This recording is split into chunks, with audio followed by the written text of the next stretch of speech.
Hindi kita gusto para sa kanya. Lalo na't produkto ka ng isang wasak at magulong pamilya. Gusto ko ring malaman nyo na hindi na mamana at lalong hindi nakakahawa ang pagiging galing sa isang sirang pamilya, katulad ng paniniwala nyo.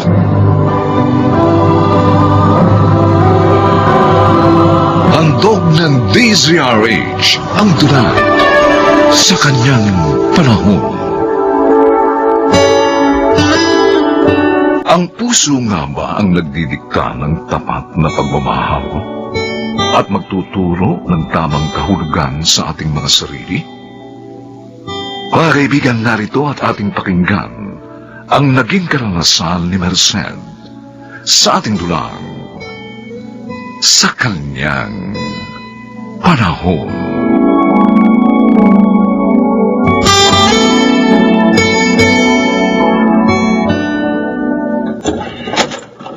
Ikaw si Homer? Ako nga. Bakit niyo ako kilala? Ano kung may tutulong ko sa inyo? Kapatid ko si Luna.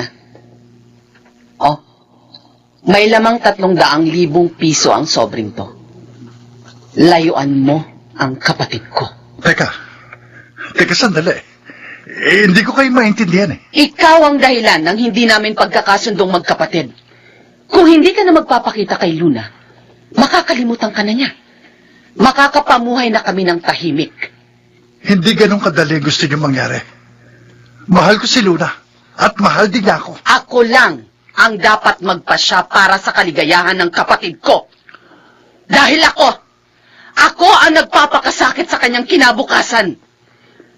Hindi kita gusto para sa kanya. Lalo na't produkto ka ng isang wasak at magulong pamilya. Pero gusto ko ring malaman niyo na hindi na mamana at lalong hindi nakakahawa ang pagiging galing sa isang sirang pamilya, katulad ng paniniwala niyo. Isa lang ang gusto kong mangyari. Umalis ka na sa lugar na ito at wag na wag ka nang babalik pa!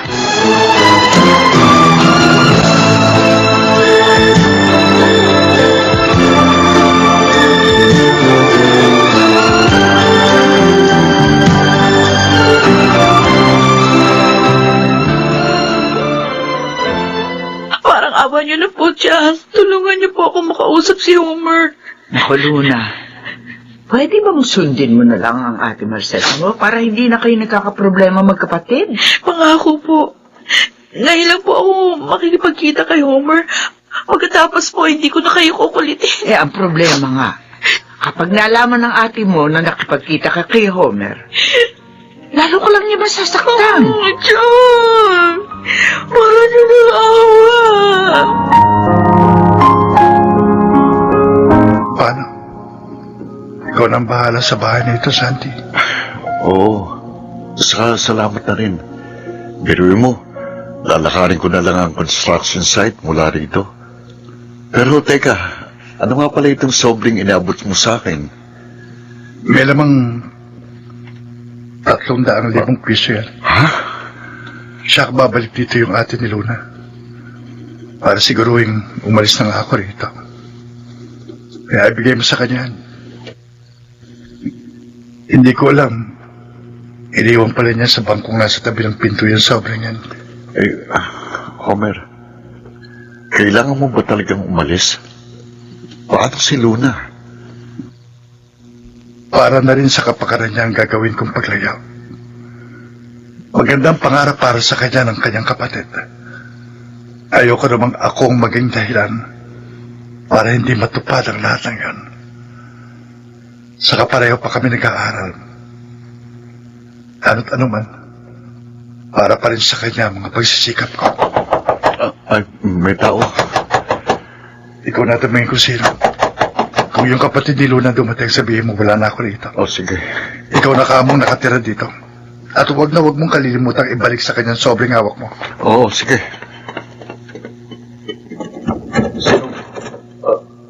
Homer, si Luna nandito. Si Luna?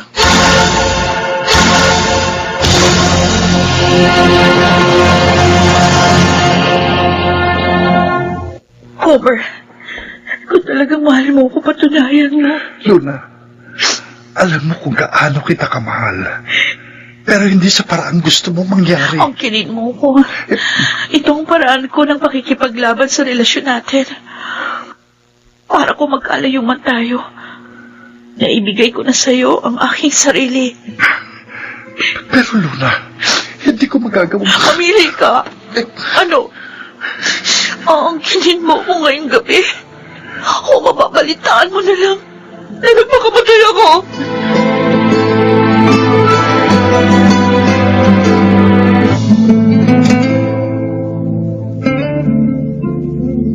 Linano ni Luna ang lahat ng gabing yun. Fertile siya ng mga sandaling yun. Alam niyang mabubuntis siya kapag nakipagtalik siya kay Homer. Oo, naghiwalay sila. Pero yung sanggol na dinadala niya ngayon, yun ang labis na nagbibigay ng kabiguan para sa mga pangarap ko sa kanya na hindi rin natupad, Chang. Alam ko kung gaano mo gusto mabigyan ng magandang kinabukasan si Luna, Merced. Pero hindi mo naman makokontrol ang kanyang buhay. At paandarin niyo sa paraang gusto mo. Gusto ko lang naman maiba ang kapalaran namin sa mga anak na naging produkto ng mga sirang tahanan. Kaya ako nagsikap sa ibang bansa. Dahil ayoko makita mga sarili namin na miserable at walang pinatunguhan. Pero bigo ako, Chang. Bigong-bigo ako.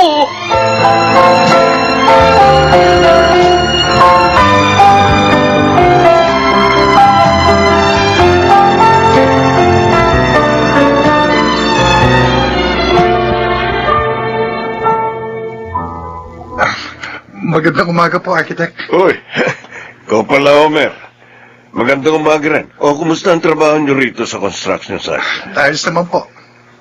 Naalala ko nga pala. Di ba kumuha ka ng architect licensure exam kailan lang? O ano, may resulta na ba? Yun nga po ibabalita ko sa inyo, Architect. Pasado po ako sa licensure exam. Ha?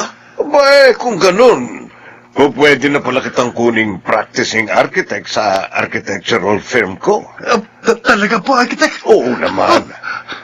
Alam mo, matagal na kitang inoobserbahan sa pagtatrabaho mo rito sa construction. Hanga ako sa sipag mo. Nang malaman kong architecture major ka, naisip ko agad na magiging malaki kang potensyal ng kumpanya. O, paano? Hihintayin kita sa opisina, ha? O, ito ang listahan ng kakailanganin mong requirements at dalhin mo lahat pagpunta mo ron. Opo, Architect. Upunta po ako sa office nyo. Maraming salamat po sa opportunity.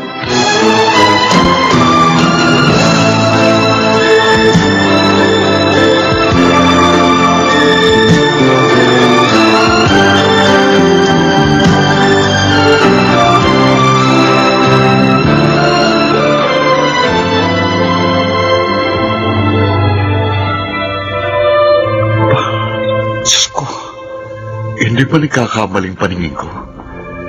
Yung litrato sa tarpaulin na nakasabit sa karong ng patay, si Luna.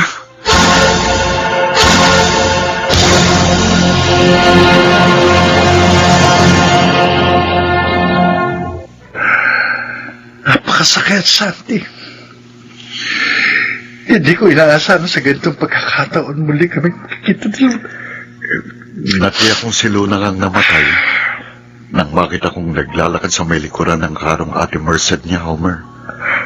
Hanggang sa naipasa kong makipaglibing na rin para ka kumalaman ko kung saan siya ililibing at masabi ko nga sa'yo. Pero ang isa pa rin sa napansin ko, yung batang lalaki na marahil 1 taong gulang, nakarga-karga ng ate ni Luna sa prosesyon ng libing. May karga ka mong isang batang lalaki na nasa 1 taong gulang. Ang ate ni Luna, Santi.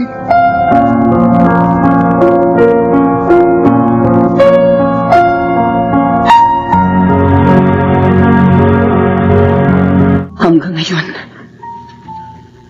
hindi ko pa rin mapaniwalaan ng lahat, Chang. Parang sinikap lang na maisilang ni Luna ang kanyang anak. At makapiling sa maikling panahon. Pagkatapos, pinabayaan na niya ang kanyang sarili. Lalo lang ako sinusumbatan ng aking konsensya sa kanyang pagkamatay. Pero alam mo ba, kung ano ang makapagpapagaan sa bigat na nararamdaman mo dyan sa dibdib mo, Merced? Ano po, Chang? Ituwid mo lahat-lahat. Mula sa nakaraan ng anak ni Luna, hanggang sa karapatan ng kanyang ama. Si Homer. Nakita ko siya minsan na mag-alay ng bulaklak sa puntod ni Luna.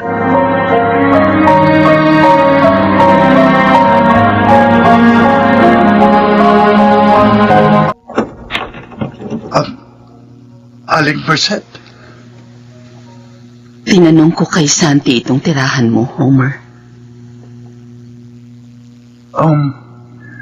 iyang batang karga-karga niyo. Kahawig na kahawig ko. Siya ang naging bunga ng pagmamahalan niyo ni Luna. Nung huling gabing nagtagpo kayo. Ang anak ko.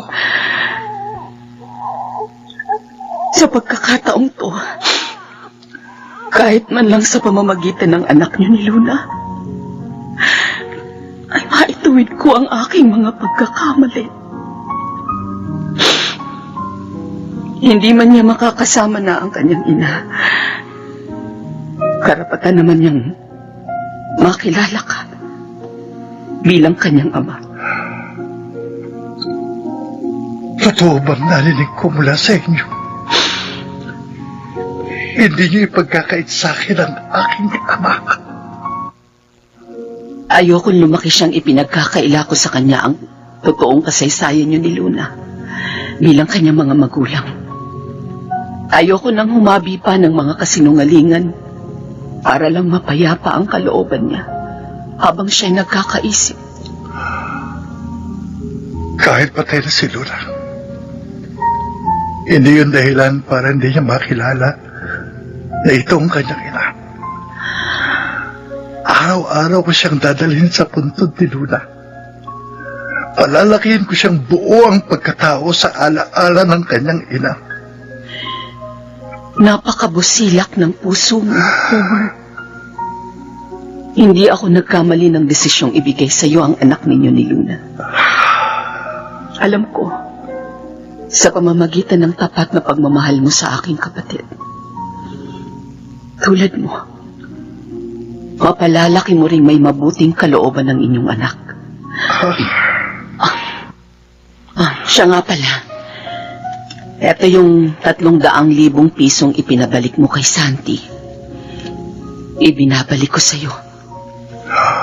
Gamitin mo sa pagsisimula ninyong mag-ama. Pero Kunin mo na. Para sa ikagagaan na rin ng aking kalooban. At para sa ganap na paghihilom ng mga hinanakit sa ating mga damdamin.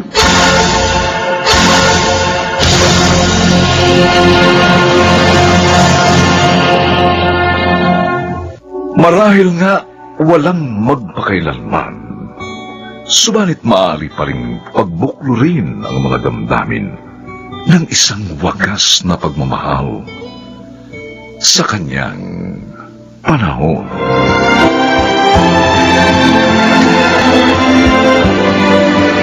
Mga nagsiganap, Jenaline de la Cruz, Rosana Villegas, Susan Robles, Bobby Cruz, Phil Cruz, at Lionel Benjamin. Special Sound Effects, Jerry Mutia. Technical Supervision, Bong Buyar at Eric Lucero. Musical Scoring, Buboy Salonga. Ang kasaysayang ito'y mula sa panulat ni Sel Barnum. At sa pinagsamang direksyon ng inyong lingkod, June Martin Legaspi at Bobby Cruz. Sa kanyang panahon.